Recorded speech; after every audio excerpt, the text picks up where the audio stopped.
The furnace took its last breath at 3 in the morning. The thermostat blinked dead, the hallway light winked out, and within an hour, your modern house, heated, wired, comfortable, starts feeling like a walk-in freezer. That's the scene, and it happens faster than most people think. This is your ultimate guide to winter blackout survival strategies. Do these prioritized steps in order, and you will greatly improve your odds of getting through the night, protecting your family, and helping your neighbors. I'll keep this blunt and practical. No fluff, no false promises. Just the actions that matter, why they matter, and the safety notes you cannot skip. If you want a printable one-page checklist to keep by the door or tuck in your glove box, pause now and download the link in the description. It's short, laminated, and worth the 2 minutes. Step 1. Pick and seal one small room, your fortress. The principle is simple. Warm air costs energy to create.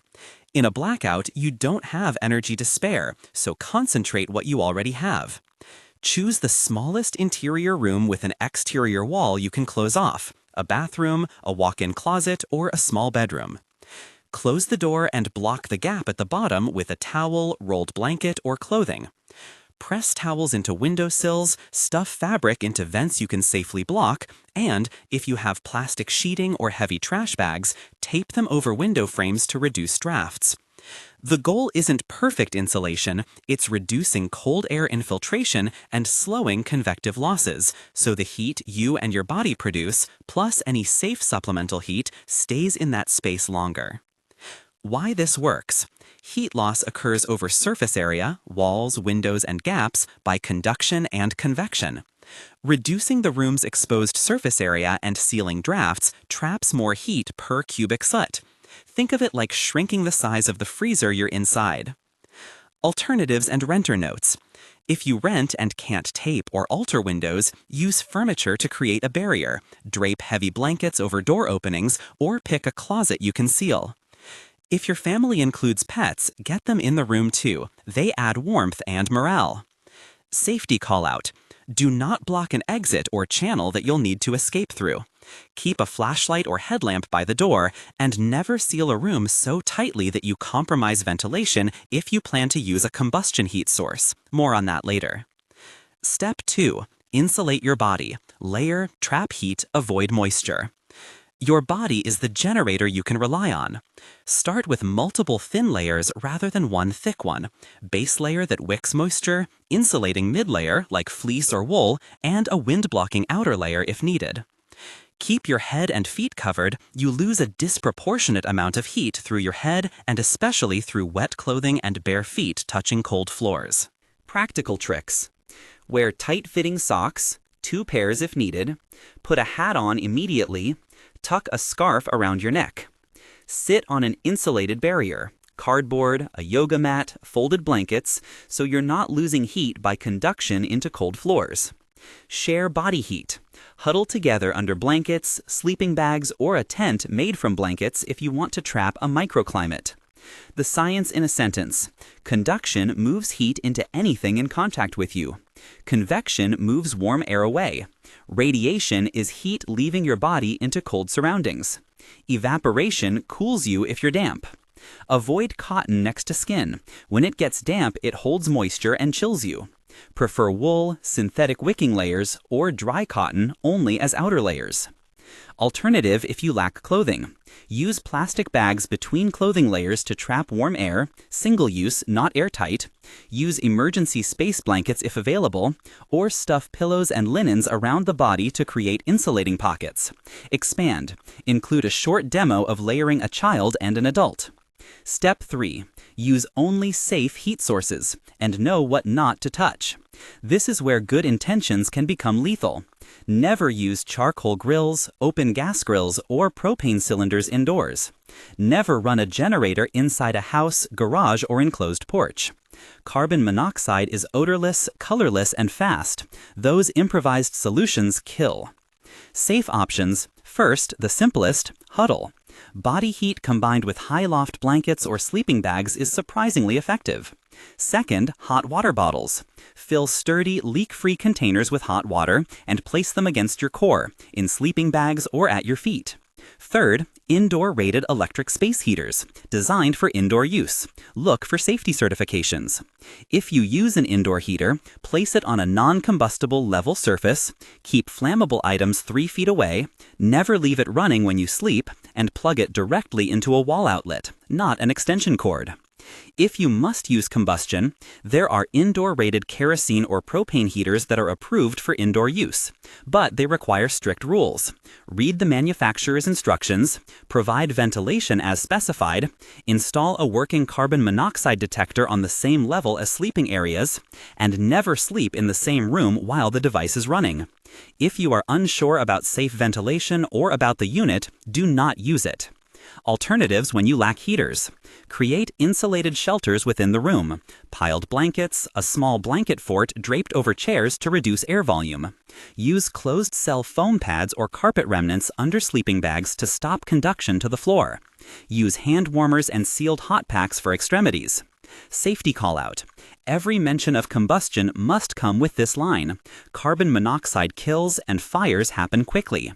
If you smell exhaust, headache, dizziness, nausea, or your pets act odd, turn the device off and get to fresh air immediately. Do not run vehicles in enclosed spaces to heat or charge. Do not bring open flames near flammable materials. Step 4. Protect water and plumbing. Stop pipes from freezing and secure emergency water. Running water prevents freezing by keeping it moving, so letting a faucet drip slowly overnight can save pipes in exposed areas. Open cabinet doors under sinks to let warmer room air circulate around pipes.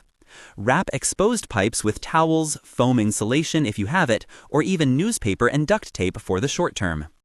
If you need water for drinking or flushing and the municipal supply fails, you have options. Fill bathtubs and large containers with potable water before the temperature drops. That gives you dozens of gallons for flushing and basic hygiene. If those weren't filled before the outage and your water heater is accessible, it contains usable warm water, if you know how to access it safely. If you are not confident working with your heater, do not attempt complex drain procedures. Instead, melt snow outside and boil it for 1 minute to purify, or use chemical purification tablets. Why dripping helps. Moving water requires less energy to stay liquid. Still water exposed to sub-freezing ambient temperatures freezes faster. The small flow reduces freezing risk in supply lines and around sensitive valves. Longer-term caution. If temperatures stay below freezing for days, be ready for burst pipes. Shutting off the main water and draining lines is a skilled task. Contact a plumber or your local emergency services if possible. If you suspect a frozen pipe, keep the affected area warm and avoid risky do-it-yourself repairs that might make water damage worse. Step 5. Food triage. Prioritize, preserve, improvise. When the power dies, your refrigerator becomes a slow cooker, except it cools down. A full freezer can keep food safe for up to 48 hours if left unopened, while a half-full freezer lasts about 24 hours. Keep the doors closed.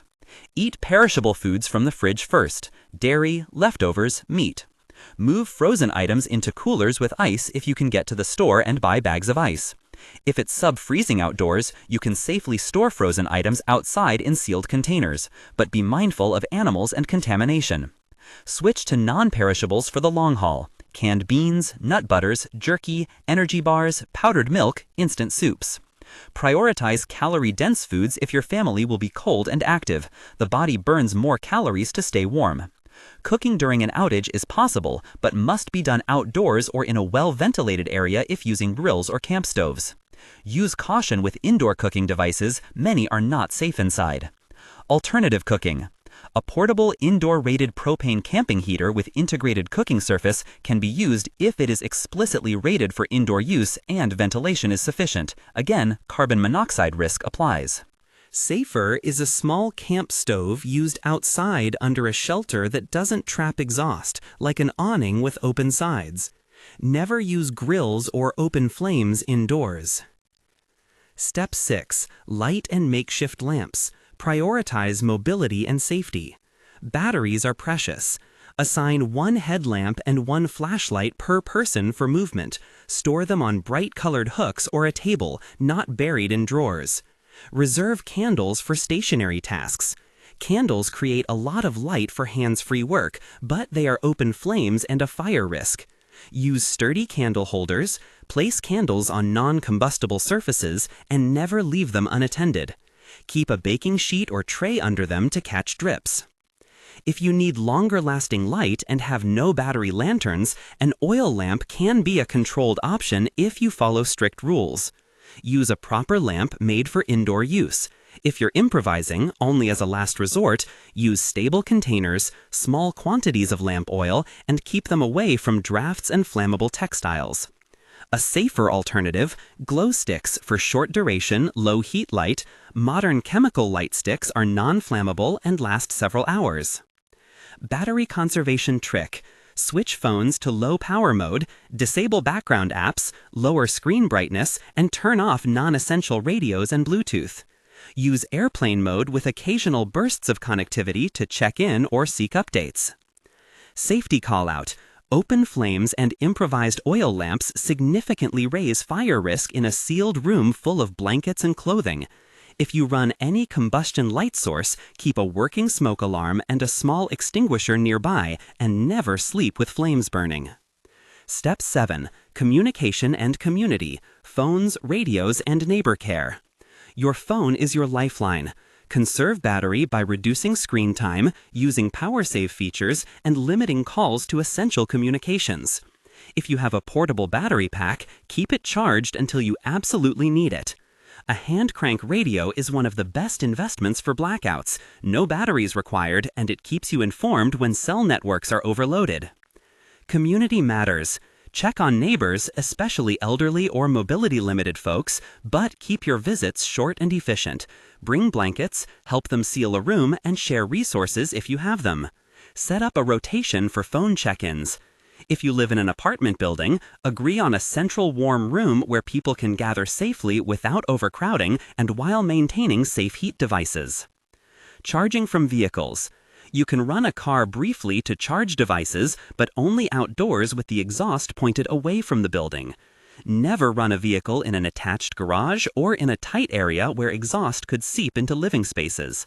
Use a dedicated charger plugged into the car's accessory outlet, limit runtime, and never leave the car unattended for extended periods. If you have a battery to DC inverter, use it sparingly and follow all safety guidelines. Mini checklist recap after core steps. Lock yourself into one small room. Insulate bodies and floors. Commit to safe heat options only. Keep water flowing or secured. Triage food and keep the fridge closed. Use battery or flame light cautiously. And preserve communication while checking on neighbors. Common mistakes to avoid. Tearing open vents or windows to let the room breathe will let heat escape. Stuffing paper into electrical outlets is dangerous. Leaving heaters unattended or placing them on soft surfaces causes fires. And using cars or grills inside kills with carbon monoxide. Don't be the person who needs warm air now and creates a bigger emergency. Supply checklist you should have on hand or gather in the first hour. A flashlight and headlamps, extra batteries, a battery pack or two, a hand crank or battery radio, thick blankets and sleeping bags, emergency space blankets, a roll of heavy plastic sheeting or contractor trash bags, duct tape, towels for draft sealing, a small indoor rated heater if you have one, hot water bottles or leak-proof containers, rope or cord, a basic first aid kit, bottled water or water jugs, non-perishable calorie-dense food, a wrench for shutting off gas or water if necessary, only if you know how, and a printed one-page checklist in a waterproof sleeve. Keep a list of local warming centers and a neighborhood contact list in the same sleeve. Optional expand. Add a few real-world vignettes here. An elderly neighbor saved by a blanket fort, a family who avoided a frozen pipe by letting a sink drip, a bad outcome from a generator run inside a garage. These human moments increase retention. A few troubleshooting scenarios and quick fixes. If the small room is still too cold, add more insulation between you and cold surfaces, layer more clothing, and block additional drafts. If someone shows signs of hypothermia, shivering that won't stop, slurred speech, confusion, or loss of coordination, get them into dry clothing, move them to the warmest room, apply warm, not hot, compresses to the neck and core, and seek emergency help. Hypothermia is serious. Do not massage cold limbs or use direct, intense heat on frostbitten areas. If pipes freeze and you see signs of bulging or cracking, shut off the main water supply to prevent catastrophic flooding if a pipe bursts. If a pipe has already burst, shut off water and electrical to the affected area if safe to do so, and call emergency services. Controlling water damage is a professional task once the immediate leak is stopped. Community coordination. Set up a neighborhood chain of responsibility. Who checks cell A? Who calls the municipal hotline? Who coordinates a warm room? Local faith groups, community centers, and libraries often open warming centers. Make a plan now for where you'll go if your home becomes untenable. Final quick checklist before closing. Pick and seal a small room, insulate bodies and floors, use only safe heat sources, secure water and protect pipes, triage and protect food, prioritize safe lighting and conserve batteries, and keep lines of communication open while helping neighbors. This sequence, heat, water, food, light, communication, wins the night if you commit to it. You will not be guaranteed to get through every extreme event unscathed. The promise here is blunt. Follow these steps and you greatly improve your chances and reduce risk. That is what preparedness does. It doesn't eliminate danger, but it stacks the odds in your favor. Before we wrap, a final safety restatement. Carbon monoxide kills silently and quickly. Combustion devices require ventilation and constant attention. Never run generators indoors or in closed garages. Never use grill or charcoal indoors. Never sleep in the same room with an active combustion heater unless it is explicitly rated for indoor use and you have proper ventilation and a verified carbon monoxide detector. If this guide helped you at all, share the printable checklist from the description with someone you care about, and consider subscribing for more practical preparedness guides. Also, take one action in the next 24 hours. Pick your small room and assemble the 5 to 10 items on that one-page checklist. It takes 10 minutes, and it's the difference between improvisation and a plan when the furnace goes quiet. Stay practical, stay safe, and check on your neighbors. If you want an expanded version with demonstration clips, deeper DIY sealing techniques, and annotated checklists for different household sizes and apartment types, that's in the companion video linked below. Watch that next.